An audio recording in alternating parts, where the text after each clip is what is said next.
For real, man? You alright? Come on, who? We know him. Not the one that's with us every day, dead. Man, Lonte, man, they killed him last night, bro. Making excuses. Everybody acting like it's his fault. It's them people's fault. But it's everybody's fault, but everybody played a part in this, man. I've been waiting for the like, I got the notification, but he moved good. It's every 2 minutes or every 30 seconds. Slim good at what he do, but it's like, you see, like, if you check, you know what I'm saying, he's sloppy with it. You see that? You said they ain't gonna live till it happen. Don't that say live on the corner? This do say live. You know where that's at. We got death. We got death. Come on. According to MPD, the District of Columbia currently has over 178 homicide murders. That's an 11% increase since 2021. But why all the violence? And how does it affect our community? According to her website, Mayor Muriel Bowser has invested a whopping $59 million to reduce violence in D.C. Here are a few stories of a few people who've lost sons, daughters, or loved ones to gun violence. You'll hear from some of our youth who we feel have some of the answers to the problem. And we'll take you on the front line to see some of the great work being done every day to reduce gun violence in D.C. This is Do Better D.C., a 5-part docuseries on gun violence reduction, presented by Creative Solutions for Youth Incorporated, Academy D.C., and the Center for Nonprofit Advancement. Just a rough upbringing. My dad was incarcerated pretty much my life. He was a bank robber, robbed a lot of different places. He was also a heroin addict. My mom was a registered nurse. She took care of astronaut Collins' mom at the Army Distaff Hall on Connecticut Avenue. True Washingtonian, M.M. Washington, she was a graduate of M.M. Washington. Temple's Court, where she grew up at, down Northwest Washington, D.C., with, I think, like 13 siblings. Me, Joanne, Dirk, Tayon, and Michelle, 5 siblings. In my neighborhood, it was a tough time. I was shot at 12 years old. Wait, you got shot at 12? 12 years old. It was a stray. I got shot by a stray bullet, and I just know it burned. I ran, I was like this. Something happened to my leg. My mom was like, boy, you been shot. And my sister was hollering, crying. My brother left out to see what was happening. You didn't know that you were shot? I knew something happened. I just heard loud noise and everybody was running. But I knew I saw my leg bleeding. So I was like, I ran in the house. My mother always told us, anything happened, you know what I mean, come home. So I ran in the house. Take me to Children's Hospital. And I not too long ago, some years ago, posted that picture where I had my hospital band on. I was standing up and my sister was like, hopefully this is your last shot. Yeah, I've been shot 13 times. I was shot one time on stage. I got shot in my testicles. I was getting arraigned in Maryland court on assault charge. And they actually brought me in the courtroom with the guy that supposed to shot me. And people was in there. It was funny because I was looking, I was like, what's going on? They was like, do you see the person in the car? I was like, well, Your Honor, I had my back turned, calling the Unabomber. Right. And I didn't see anything. And I was shot here and in my testicles. And they was like, you know, what happened? I was like, oh no, after that, I blanked out. The other times it was just you getting shot, neighborhood. I got shot in a crap game one time. Got shot on my bike one time. I got shot by the shotgun stalker. I don't know if you remember that story. Shotgun stalker shot at me. And it was mostly a lot of times I was helping people, or it was people in my neighborhood, and then it'd be stray bullets or people going at each other, shooting. And I got hit right here with a pump shotgun.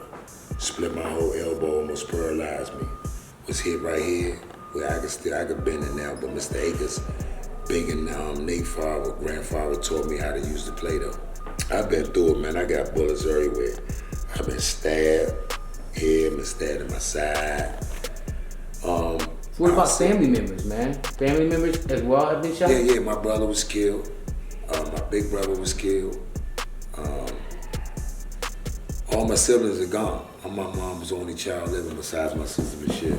My name is LaShawna Thompson-Neal. I'm the Executive Director of Peaceful DC, and we are a nonprofit private foundation committed to supporting frontline peacemakers across the city who are working in various neighborhoods to interrupt gun violence and prevent shootings.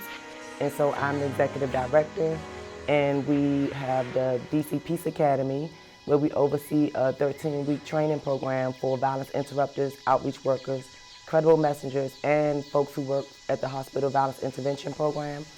And they are referred to the training academy by the executive directors of the community-based organizations that they work with. Okay, so how did you get into this work? I came to this work because of my lived experience. Basically grew up in Ward 8. When I was 19 years old, I was basically trapped in a cycle of violence, landed myself in prison, stayed in prison for 18 years, worked to transform my life. I came home in 2011, and when I was released, I basically got involved in social justice, criminal justice, reentry, because things looked and felt the same as they did when I left in the 90s. So 30 years later, here we are, still dealing with the same epidemic in our community, gun violence. So I wanted to try to give back, make a difference.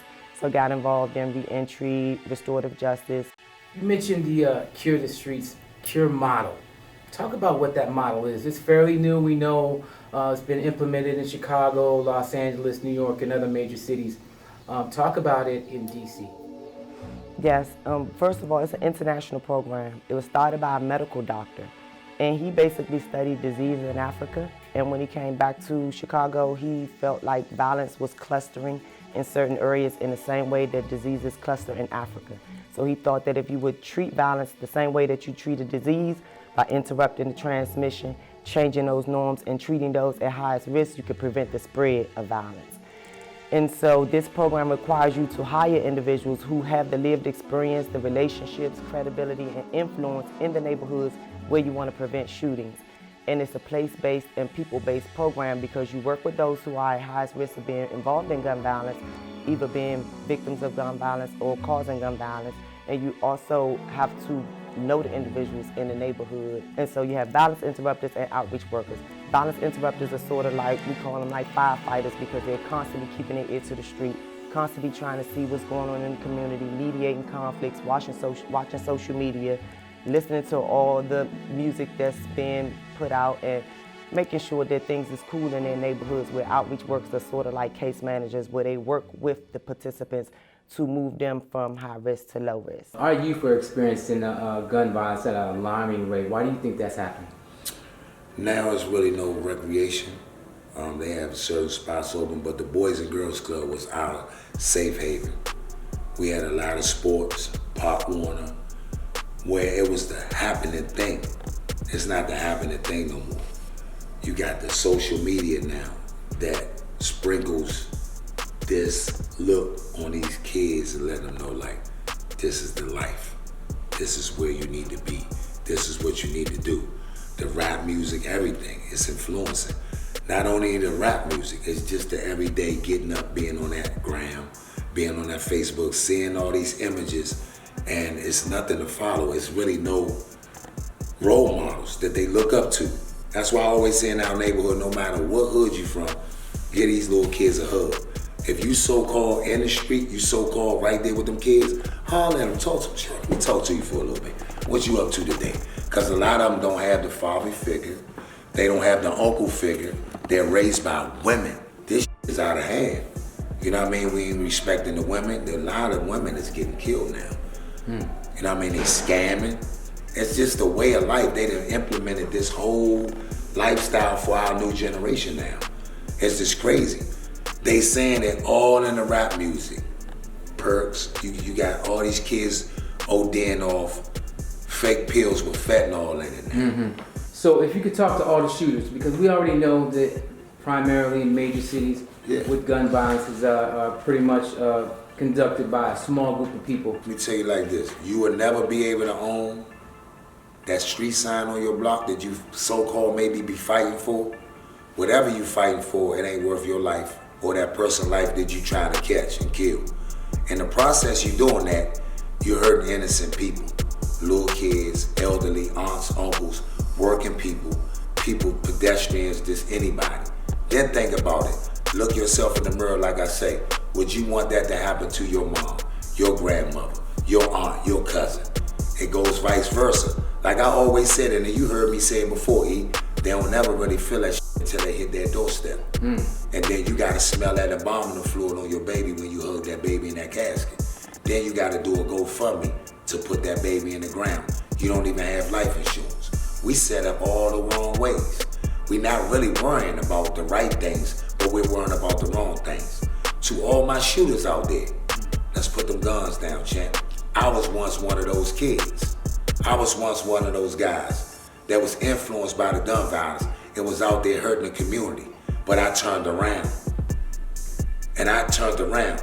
When those older guys was coming to me and them officials like, gee, you can do so much, you a leader. Grab them and see what you can do. I got a taste of it, I ain't never looked back. They was, oh, you a preacher. All you wanna do is tell nobody do this. I said, yeah, you just got shot last month, what about that? But, you know, I'm still trying to make a change. And I think if I wouldn't got that, help me, G, please do this. The police trying to lock you up for 100 years, they gonna kill you, G. Mr. Malik Farrakhan fighting against the homicide police trying to lock me up. Jahal, Abraham, Mo, piece of hearts that people they trying to lock me up. They like, gee, what the hell you gonna, we keep on, your mother keep paying lawyer fees and all that, you getting locked up. What you wanna do? I had a man, my aunt said this to me at my family reunion. I'm over there, can't even move, shot up. She said, why the hell you keep getting shot? And guess what? I couldn't even tell her. In the fall of 2021, my nonprofit Creative Solutions for Youth Incorporated joined forces with the Center for Nonprofit Advancement, who was led by their CEO, Glenn Ogilvie. We were awarded a grant from Mayor Bowser's Safe Passage, Safe Blocks program from the Deputy Mayor's Office on Education. So my responsibility was to develop a team of Safe Passage monitors who patrolled Eastern High School, Jefferson Middle School, and Washington Global PCS to assure the safety of students at these three schools in the morning and in the afternoon. In these three schools, I also instituted a digital media after-school program teaching different aspects of media to develop radio ads, social media videos, and podcasts, all aimed at reducing violence in Washington, D.C. Some of the interviews in this special you're watching right now were conducted by DCPS students. Hey, how's it going? I go by the name of Afe with the Academy DC. We're here live at Anacostia Park, and this is the Queen's Summit, sponsored by Do Better DC.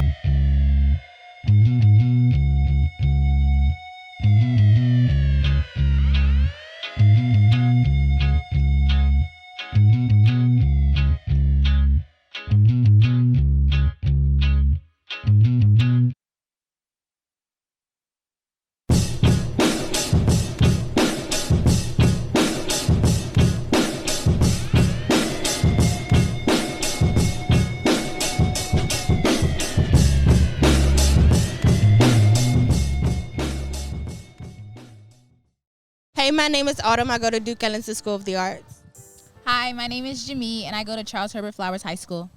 Hi, my name is Clark, and I also go to Charles Herbert Flowers High School. Hi, my name is Ailey, and I go to Benjamin Banneker Academic High School. In regards to youth and gun violence, what I see mostly on the news, deeply upsets me, mostly because sometimes it occurs to me that it could have been me, or it could have been somebody I loved, or it could have been one of my friends. So just having to see such a thing happen on the news almost on a daily basis is just really upsetting, because there are certain preventative measures that people can be taking to help reduce the amount of gun violence that we see. Definitely nerve-wracking, because at any moment if I step out, I'm always concerned, okay, is this going to be the day that I'm not going to return home, which is going to be very devastating, not only to me, but also my family. So just having to see that it could have been me, and that people my age are to this day still, being shot. Just a bullet has no name. I will agree with the last two, but I would definitely say it kind of pushes me to try to think of how we can make a change, especially since it's our age group, and it is heartbreaking and pretty saddening that it is young children and it's not just older people at this point. So it just pushes me to think more deeper into the knowledge of how we can make a change. I think that as a community, we need to check ourselves and check the younger kids and communicate better with each other. And I think that could really change what's happening in our news and in our communities. I think the changes that are necessary to reduce gun violence in DC is just coming together as a community and stop being against each other, because there's already a lot of people that is against our community, and it's kind of sad that we're all against each other. I think we all just have to work on communication, because it's very broken, and I feel like communication is the key to everything. I agree with what Jimmy said. It's very divided within our own community and communities outside of our own, since many people do have this kind of stereotype about us as, oh, we may be violent if provoked enough. So people occasionally will try to provoke us to have gun violence, but we can reduce it if we, like Jimmy said, just come together as a community and try to fix the issue and possibly reform our community and gun violence as a whole. I think it starts with us knowing what the problem is, and so we are able to change it by actually communicating with each other how can we make a difference, and then actually figuring out our strengths so that we can put our strengths together to make something happen. And I believe once we as a community start to actually communicate on these different topics, we are able to move forward with the next steps in reducing gun violence. Want to shout out to our friends over at the Anacostia Park, especially Akima Price, for hosting the Queen Summit podcast. Put the guns down! Put the kids up! Put the guns down! Put the kids up! Put the guns down! Put the kids up! The following agencies and individuals are on the front line and funded by Mayor Muriel Bowser to reduce gun violence in Washington, D.C. Hi, my name is Janae Williams. I am the Assistant Program Manager at the Achievement Center under DYRS, which stands for the Department of Youth Rehabilitation Services. What I do is I currently run the Achievement Centers, which there are in the city, there's two. So there's one at the 450 Street and there's one located at 2101 MLK Ave. The Achievement Centers are safety hubs for youth in the community, not only adjudicated youth, but community members as well. So we offer services from 9 to 7 p.m. Monday through Friday. We offer everything from workforce development, educational support, mental health support, activities, collaboration with community partners. Okay, how much does it cost for youth to be able to come here if you're a DC resident? Nothing. Really? It costs nothing. This is absolutely free service to every youth in Washington, D.C. These are free services to every youth in D.C. So now our major population are youth that are adjudicated by the courts. But as of recently, we opened up the services to combat some of the violence that was going on in the community. As a preventative measure, we opened it up to community members so that they didn't have to get into trouble to receive these services. 15 to 24. So any youth aging in that range can come in at any given time and receive not only program services, educational support, mental health support, and if you need clothing or food support and we have it available, we will also assist you with that as well. We believe that if you service the family, you really service the kid.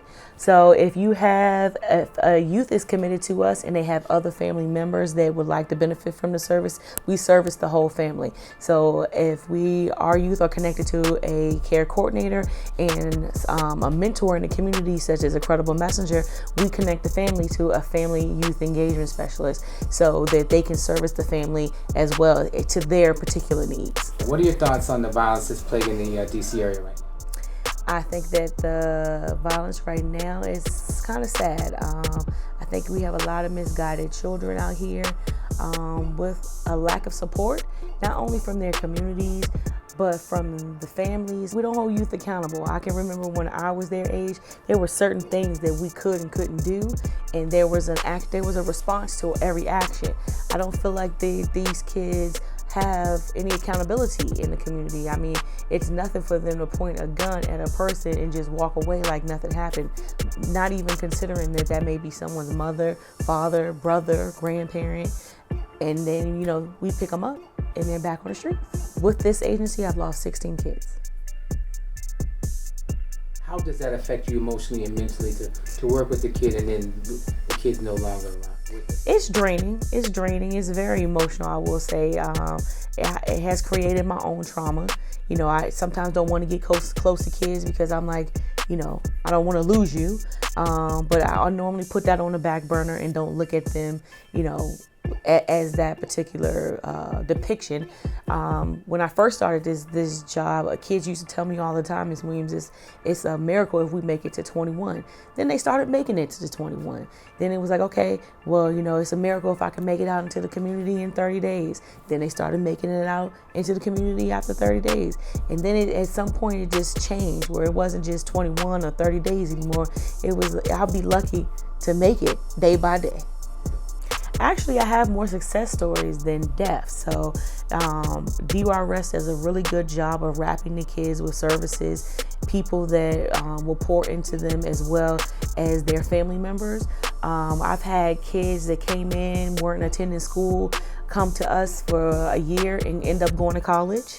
I've had kids come in with numerous children, didn't have any of their children. By the time they left us, they have all their children. They're now independent. They started their independent living. Now they have apartments for their children.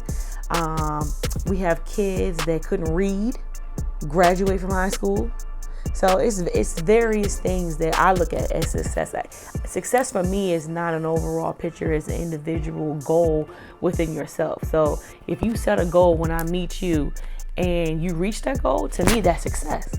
So if if you're not reading on a high school level but you want to graduate from high school and we can get you to the point where you graduate from high school, to me that's a success.